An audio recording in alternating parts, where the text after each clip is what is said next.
Donc, une autre astuce qui n'est pas à négliger quand on fait un formulaire. Donc, si je clique sur ma question et d'un, il me suggère des résultats que je pourrais tout ajouter si je veux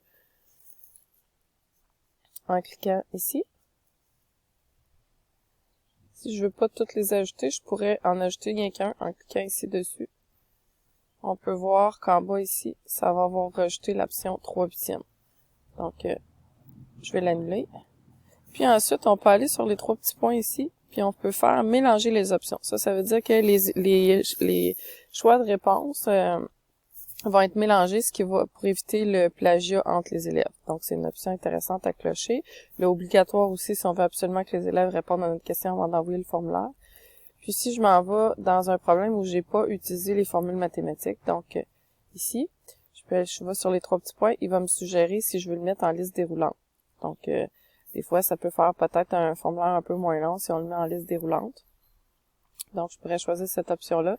Puis, je vous fais remarquer ici que moi, j'ai mis en référence aux élèves, dans mes commentaires, s'ils répondent 56 combats, qui est la mauvaise réponse, je les réfère à une page web. Une autre option, donc quand vous avez fini, vous pouvez cliquer sur Aperçu. Puis là, vous allez pouvoir voir votre formulaire comme si c'était un élève. Donc ici, on l'a en mode ordinateur ou on peut l'avoir en mode appareil mobile. Puis plus que ça, vous pouvez même essayer de le remplir puis de l'envoyer pour voir ce que ça va donner. Donc, supposons que je fais ça, je remplis ça rapidement. Ici, vous vous souvenez qu'on avait mis la liste déroulante. Donc, supposons que je prends ça. On voit ce que ça donne. J'avais encore une liste déroulante. Puis là, je vais envoyer mon formulaire.